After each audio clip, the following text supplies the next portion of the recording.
Me llamo Valeria Mondragón. Tengo 41 años, ingeniera de sistemas senior, o al menos lo era. Hasta la mañana en que me convertí en el fantasma que acecha mi propio invento. La sala de juntas olía a café frío y a nervios a flor de piel. 12 personas en trajes impecables estaban sentadas bajo la luz pálida de la torre del skyline de Soltec, esperando que alguien rompiera el silencio. En la pared detrás de ellos, el logo de la empresa parpadeaba un estallido solar que sangraba blanco contra el gris. Tomás Aguilar, nuestro director general, estaba de pie al frente de la mesa, con una calma ensayada que tensaba su mandíbula. Frente a él yacía la carpeta de la patente, sellada durante meses, marcada con las palabras propiedad exclusiva de Soltec. No esperaba que yo estuviera en la sala. La abogada de la empresa carraspeó, con una voz cuidadosa y seca. Según la Oficina de Patentes y Marcas de México, el inventor registrado del arreglo de almacenamiento Helio 3 es... Sus ojos se deslizaron hacia mí. Valeria Mondragón. El silencio golpeó como la presión antes de una tormenta. Observé cómo la mano de Tomás temblaba ligeramente hacia su corbata, su confianza desvaneciéndose en pequeños estremecimientos. 17 años de mi vida, cada ecuación, cada prototipo, cada noche que pasé en el laboratorio mientras los demás se iban a casa, habían sido enterrados bajo su nombre. Y ahora, una línea de texto lo arrastraba todo de vuelta a la luz. Intentó recuperarse. Eso es un error administrativo, dijo suavemente. Pero la tensión quebró su voz. Puse mi viejo cuaderno de laboratorio sobre la mesa. El lomo estaba desgastado, la tinta desvaída, pero mi firma estaba al pie de cada página. A mi lado, mi abogada abrió una carpeta y deslizó un recibo impreso por el vidrio. Fecha 9 de febrero. Inventora Valeria Mondragón. Asignación sin firmar. El asesor legal contuvo el aliento. La presidenta del consejo dejó de mover su pluma. El aire mismo parecía contener la respiración. Tomás me miró como un hombre que descubre que el suelo bajo sus pies no es sólido. Me ajusté la chamarra, mi voz firme. Tomaste mi trabajo, Tomás, dije, pero no puedes tomarme a mí. Su pluma cayó de su mano. El silencio se rompió. 3 meses antes, solo era una ingeniera que creía que la lealtad significaba seguridad. Cuando entré por primera vez a Soltec, tenía 24 años y aún creía que la inteligencia y el esfuerzo bastaban para construir una vida. La empresa era pequeña, entonces un puñado de ingenieros trabajando en una bodega convertida que olía a soldadura y lluvia. No teníamos presupuesto, solo fe. Recuerdo la primera vez que Tomás Aguilar me habló. Era el jefe de investigación entonces, un poco mayor que yo, con una confianza que hacía que la gente escuchara. Piensas demasiado adelante. Mondragón, me dijo, observando mientras trazaba patrones de distribución de calor en un pizarrón. Eso no es un defecto. Solo no dejes que nadie te convenza de que lo es. Pasé la siguiente década, diseñando lo que se convertiría en célula solar, un sistema de núcleo térmico, capaz de almacenar energía renovable por una fracción del costo anterior. Dormía en el laboratorio durante los meses de invierno, con el zumbido de los ventiladores como mi canción de cuna. Construimos algo que funcionaba, algo que podía cambiar cómo el mundo consumía energía. Tomás solía traerme café al amanecer. Tú eres el corazón de este lugar, me decía. No lo olvides, no lo hice.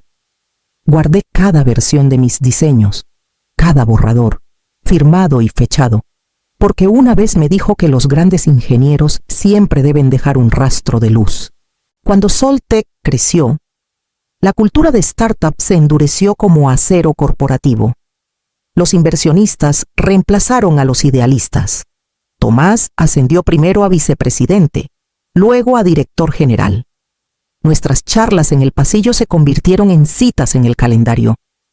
Sus elogios se transformaron en memos pulidos. Pero el trabajo aún importaba. Yo lo creía. El año en que alcanzamos los primeros 1.000 millones de pesos en valoración, él brindó por la innovación y el legado. Dijo mi nombre en el escenario. Sonrió mientras los flashes destellaban. Y luego, meses después, Mi división fue reestructurada bajo un nuevo liderazgo. Mi nombre desapareció de los archivos del proyecto. Mis prototipos fueron reubicados.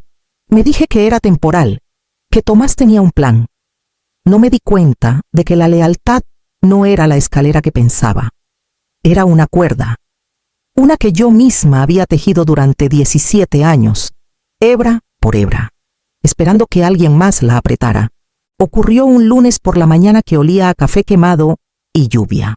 Acababa de terminar de recalibrar la cámara de pruebas de célula solar cuando mi gafete se iluminó en rojo en lugar de verde. Un momento después, un mensaje destelló en mi monitor: presentes en Recursos Humanos de inmediato. El camino al ala de Recursos Humanos se sintió más largo de lo que debería. El aire allí era diferente, más silencioso, estéril, como si las paredes mismas estuvieran entrenadas para no escuchar. Clara, la directora de Recursos Humanos, me esperaba detrás de su escritorio, con un hombre del departamento legal parado justo detrás de ella. Valeria, comenzó, con un tono ensayado. Hemos recibido reportes de transferencias de datos no autorizadas desde tu cuenta, esquemas propietarios, registros de exportación y comunicaciones internas. Por un segundo, pensé que bromeaba. ¿Crees que filtré mi propio proyecto? Su sonrisa no se movió. Nos tomamos la seguridad muy en serio. Tu acceso al sistema ha sido suspendido temporalmente. Temporal. La palabra flotó como una mentira que ninguna de las dos creía. Empujó una carpeta hacia mí, capturas de pantalla, marcas de tiempo, registros de acceso que mostraban mi nombre en extracciones de datos que no había hecho. Cada página se sentía como un pequeño borrón. Intenté tomar la carpeta, pero la mano del abogado me detuvo. Las copias no pueden salir de esta sala.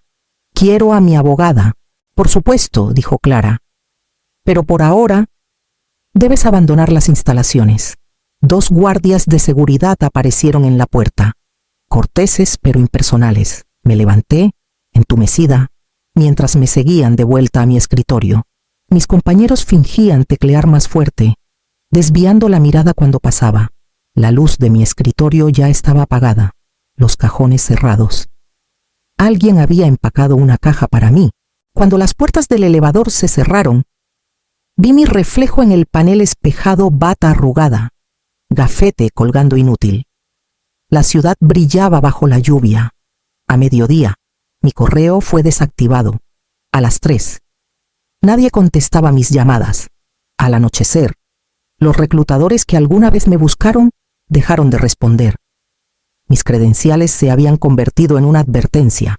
17 años de planos, plazos de medianoche y fe, todo comprimido en una caja de cartón apretada contra mi pecho. Cuando el elevador llegó al vestíbulo, las puertas se abrieron con un suave tintineo y di un paso hacia un mundo donde mi nombre ya no significaba nada. La primera semana, me dije que era un error. Recursos Humanos llamaría. Alguien se daría cuenta de que los registros eran falsos. Tomás aclararía mi nombre. Para la segunda semana, dejé de revisar mi teléfono. El silencio tiene un peso que se siente en los huesos. Apretaba las paredes de mi departamento hasta que incluso el zumbido del refrigerador sonaba como burla. Los correos no tenían respuesta. Los reclutadores que alguna vez me persiguieron ahora respondían con frases a medias. Hemos avanzado con otros candidatos. Me aprendí esa frase de memoria. Vendí mi coche para pagar la renta. Luego el piano que me dejó mi madre. Me dije que no necesitaba cosas que no pudieran reconstruirme. Lo que necesitaba era una oportunidad, cualquier oportunidad, para demostrar que aún valía algo. 2 meses después, encontré trabajo en un almacén logístico cerca del puerto. Turnos nocturnos, cajas de 20 kilos. Nadie allí pedía credenciales, solo que llegara. Las luces fluorescentes zumbaban como insectos enojados. Mis manos, que alguna vez calibraron circuitos de precisión, ahora sangraban por los bordes del cartón. El capataz me llamó pelirroja, por el mechón rojizo que nunca se quedaba atado. No preguntó por mi pasado, y yo no lo ofrecí. Era más fácil no ser nadie. Cada noche, al llegar a casa, abría la caja que saqué de Soltec Adentro estaban mis cuadernos bocetos de ingeniería antiguos. La prueba, silenciosa, de una vida que aún existía en tinta y grafito. La última página tenía un pequeño cuadrado de papel, amarillento en las esquinas. La letra de mi padre lo atravesaba en tinta azul desvaída. Siempre firma tu trabajo. Lo escribió cuando tenía 12 años, después de que gané una feria de ciencias a la que no pudo asistir. Antes pensaba que significaba orgullo. Ahora se sentía como supervivencia. Prueba de que, en algún lugar, mi nombre había tocado algo que importaba. Afuera. La lluvia de Ciudad del Puerto susurraba contra las ventanas, constante e interminable. Cerré el cuaderno, abracé mis rodillas contra mi pecho y escuché el silencio y el leve eco de la vida que solía tener. 3 meses después de mi despido, dejé de esperar justicia. La justicia era algo que les pasaba a otros, pero esa mañana, mientras descargaba cajas en el almacén, un compañero dejó un volante en la mesa del comedor Cumbre de Tecnología Limpia del Noroeste. Discurso principal por Tomás Aguilar, director de Soltec. No sé qué me llevó a ir. Tal vez curiosidad. Tal vez la necesidad de ver cómo luce la traición bajo las luces del escenario. El salón de convenciones en Plaza del Sol brillaba con cromo y optimismo. Filas de sillas, inversionistas en trajes a medida, periodistas aferrados a sus tabletas. Me quedé al fondo, todavía con mi chamarra de cuero gastada, con un leve olor a aceite de motor pegado a mí. Cuando Tomás subió al escenario, el público se levantó a aplaudir. Su voz llenó la sala, suave y ensayada. Hoy, dijo, presentamos la próxima generación de almacenamiento de energía célula solar 3.0. La pantalla detrás de él se iluminó. Ahí estaba mi esquema, cada línea, cada ecuación, incluso el patrón de ventilación asimétrico que diseñé para optimizar el flujo térmico. No había cambiado nada. Solo el logo en la esquina era nuevo. Por un momento, no pude respirar. El público murmuraba admirado mientras Tomás explicaba su visión. Palabras que yo había escrito en memos técnicos caían de su boca como si siempre hubieran sido suyas. Pero cuando la diapositiva avanzó, mi entrenamiento superó mi enojo. Mis ojos captaron una línea de texto tenue en la esquina inferior, apenas visible bajo el logo de Soltec. 6 pequeños caracteres mis iniciales, incrustadas como metadatos en el software de renderizado. Nadie en la sala podía verlo, pero yo sabía que estaba ahí. Una vida de borraduras. Y él había pasado por alto el detalle más pequeño. Salí antes de que terminaran los aplausos. El aire de la ciudad me golpeó frío y limpio, por primera vez en meses. Mi pulso no corría por miedo, sino por claridad. Pensó que me había enterrado bajo su imperio. Solo lo había construido sobre mi nombre. Encontré a Mariana Castillo en un foro para ingenieros desplazados. Alguien había escrito: si te hicieron daño y puedes probarlo. Ella es a quien llamas. Su oficina estaba arriba de una librería en Barrio Antiguo, Ventanas Angostas. Olor a papel y lluvia. Levantó la vista de un escritorio desordenado cuando entré. Su cabello negro atado en un chongo que se había rendido a mediodía. Tú eres Mondragón, dijo. Soltec, asentí. Tengo pruebas de que usaron mi trabajo. Mariana me estudió por un largo momento. Luego señaló una silla. Empieza desde el principio. Le conté todo: la reunión de recursos humanos, las acusaciones, la diapositiva en la cumbre. Cuando terminé, golpeó su pluma contra sus dientes. Muéstrame lo que tienes. Abrí mi cuaderno desgastado, las páginas llenas de bocetos fechados, ecuaciones, referencias cruzadas a pruebas. Luego, en mi laptop, saqué los archivos de diseño antiguos, los que había respaldado en un disco que nadie más sabía que existía. Mariana se inclinó, revisando los datos. Tu nombre está en los metadatos, murmuró. Nunca lo limpiaron. Navegó a la carpeta del proyecto y se detuvo en un PDF escaneado: asignación de derechos de invención. Firma pendiente. Sus ojos se encontraron con los míos. Este es el documento que necesitarían para reclamar la propiedad legalmente, pero está en blanco. sin firma, sin testigos, nada. Sentí mi garganta apretarse. Me despidieron antes de que pudiera firmarlo. Ella sonrió, pequeña y afilada. Entonces sigue siendo tuyo. La semana siguiente, trabajamos codo a codo en esa oficina estrecha. Comparó las marcas de tiempo de la fila de presentación de la oficina de patentes con mis primeros prototipos, demostrando que la patente existía 2 meses antes de que Soltec actualizara sus cláusulas de empleo. Cada pedazo de prueba que había guardado cada nota de medianoche, cada borrador se convirtió en una pieza de armadura. Cuando imprimió la línea de tiempo completa, miré la página en silencio. La prueba estaba ahí, clara e innegable.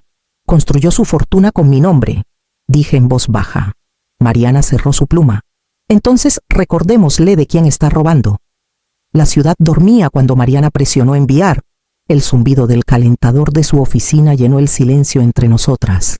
En la pantalla, las palabras brillaban nítidas y definitivas. Demanda formal para la corrección de la inventoría. Violación de la Ley Federal de Patentes. Marca de tiempo 3:07 de la madrugada. Estaba hecho. La vi recargarse, frotándose las sienes. Eso, dijo. Es el tipo de carta que no pueden ignorar. No pude dormir después de eso. Me senté junto a la ventana de mi departamento, viendo los faros desdibujarse sobre el asfalto mojado. 17 años de fe terminaron con un correo, y de alguna manera me sentía más ligera. Al amanecer, mi teléfono comenzó a vibrar una vez, luego otra, luego sin parar. La voz de Mariana crepitó por el altavoz. Respondieron. La Junta convocó una reunión de emergencia a las 9. Parece que el señor Aguilar tampoco durmió bien. Afuera, las nubes colgaban bajas sobre Ciudad del Puerto, del tipo que hace que el horizonte parezca contener el aliento. Me puse mi único traje bueno, planchado después de años en el fondo del closet, y até mi cabello como lo hacía antes de las presentaciones. Mis manos no temblaron esta vez. A las 8:45 estacioné frente a la torre de Soltec. El vidrio espejado capturaba la luz de la mañana. Una fortaleza construida con la misma energía que ayudé a aprovechar. Mi gafete ya no abría las puertas, pero no lo necesitaba. Mariana esperaba junto a la ventana del vestíbulo, teléfono en una mano, café en la otra. Están intentando decir que es un malentendido, dijo. Aguilar le dijo a la Junta que es un error administrativo. Y le creyeron, por ahora. Su tono era calmado, pero sus ojos eran filosos. Pero pidieron todos los archivos originales. Cada uno. La seguí al elevador. Mi reflejo fracturado en las paredes de acero. Cada versión de mí se veía diferente, ingeniera, marginada, sobreviviente. Las puertas se abrieron en el último piso. El pasillo olía a limpiavidrios y nervios. ¿Lista?, preguntó Mariana. Ajusté la correa de mi bolso y asentí. Había pasado 17 años construyendo lo que esperaba detrás de esa puerta. Ahora era hora de recuperarlo. La sala de juntas parecía más pequeña de lo que recordaba. Tal vez era la cantidad de personas apretadas alrededor de la mesa de vidrio. O tal vez era el peso de lo que Mariana llevaba en su maletín. De cualquier forma, el aire se sentía ligero. Tomás estaba sentado al frente de la mesa. Su traje impecable, su sonrisa frágil. Mantengamos esto civilizado, dijo, con una voz suave pero tensa. Soltec siempre ha valorado a su gente. Mariana lo interrumpió. Entonces valorarán la verdad. Colocó 3 carpetas en la mesa, perfectamente alineadas. Prueba A, dijo. Abriendo la primera, esquemas de prototipos fechados el 3 de marzo, firmados por la señora Mondragón. Prueba B, correspondencia entre la señora Mondragón y el Departamento de Investigación y Desarrollo, verificando que el diseño existía antes de su reasignación. Prueba C. Abrió la última carpeta y sacó un recibo impreso. El registro oficial de la Oficina de Patentes de México. Fecha de presentación 9 de febrero. Inventora Valeria Mondragón. Tomás se recargó forzando una risa. Eso no prueba nada. La patente fue asignada a Soltec bajo nuestro contrato laboral estándar. La mano de Mariana no titubeó mientras sacaba una hoja más, un PDF escaneado marcado Asignación de Derechos de Invención. Firma pendiente. Lo puso frente a él. La línea para mi nombre estaba en blanco. La risa se le murió en la garganta. Al otro lado de la mesa, el asesor legal tragó con fuerza. La presidenta del consejo se inclinó hacia adelante. Manos cruzadas, expresión indescifrable. Señor Aguilar, dijo en voz baja. ¿Es este documento válido? El rostro de Tomás palideció. Debe haber otra versión, firmada. No la hay, respondió Mariana. Y al presentar su trabajo como propio, ha cometido una tergiversación de patente federal. Cada diapositiva, cada declaración pública, cada llamada con inversionistas, todo registrado. El silencio que siguió no estaba vacío, tenía peso. La voz de la presidenta lo rompió al fin, con efecto inmediato. Está suspendido en espera de una investigación. La pluma de Tomás resbaló de sus dedos y chocó contra el vidrio.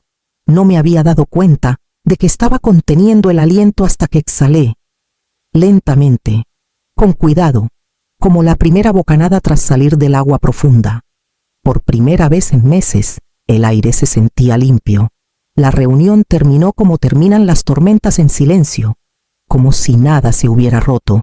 A la mañana siguiente, el departamento legal de Soltec envió una notificación de resolución mutua.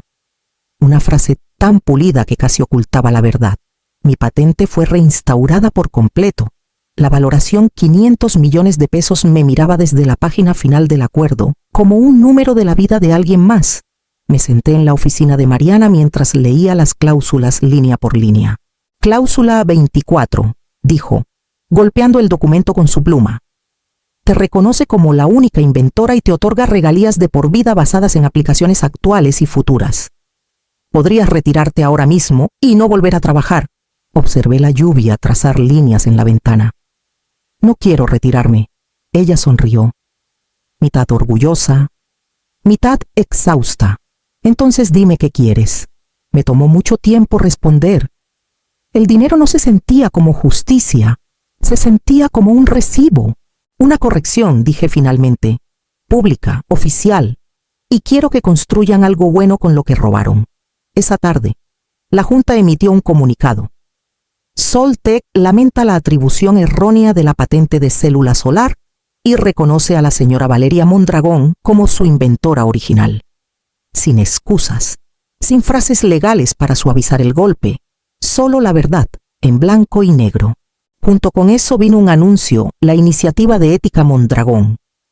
Un programa financiado por la empresa, dedicado a la transparencia en la investigación y la protección de ingenieros que reporten mala conducta. No les pedí que lo nombraran por mí. Lo hicieron de todos modos. Tal vez la culpa finalmente encontró un hogar.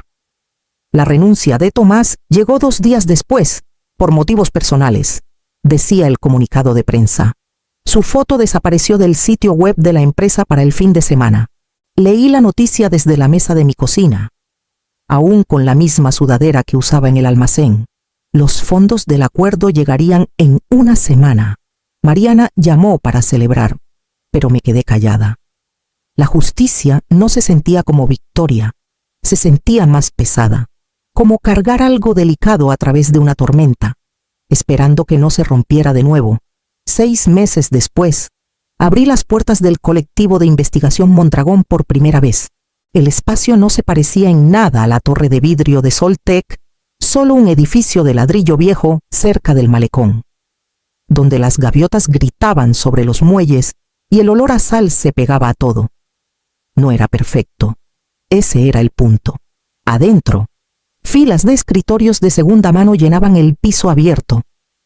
El zumbido de las computadoras se mezclaba con risas reales, del tipo que no había escuchado en años. La mayoría de las personas aquí eran ingenieros que habían sido expulsados de sus propios laboratorios por hacer las preguntas equivocadas. Conocía cada una de sus historias, porque había vivido la mía. No teníamos accionistas ni evaluaciones de desempeño. Teníamos propósito. Mariana manejó nuestra estructura legal, negándose a aceptar un cheque al principio hasta que la obligué a tomarlo. Dijo que prefería construir algo honesto que facturarle a otra corporación por control de daños. El primer prototipo que probamos esa primavera no era revolucionario. Solo eficiente, una unidad de almacenamiento adaptable diseñada por un joven de 23 años llamado Emiliano, despedido por reportar un fraude de seguridad. Cuando la pantalla se encendió y la carga se mantuvo estable, casi lloró. Le dije que firmara su nombre en el plano antes de que alguien olvidara quién lo hizo posible. Esa noche, cuando los demás se fueron, me quedé junto a la ventana. Las luces de la ciudad esparciéndose por la bahía como vidrio roto. En la pared a mi lado colgaba mi viejo cuaderno de laboratorio. Enmarcado, detrás de un cristal templado, la tinta se había desvanecido. Las páginas se curvaban, pero las palabras seguían ahí, prueba de un comienzo que casi fue borrado. Destapé una pluma y añadí una última línea al final de la última página. Me despidieron por integridad. Por eso mismo sobreviví. Afuera, el cielo pasó de gris acero a oro pálido. La lluvia se detuvo, y por primera vez no esperé permiso para salir a la luz.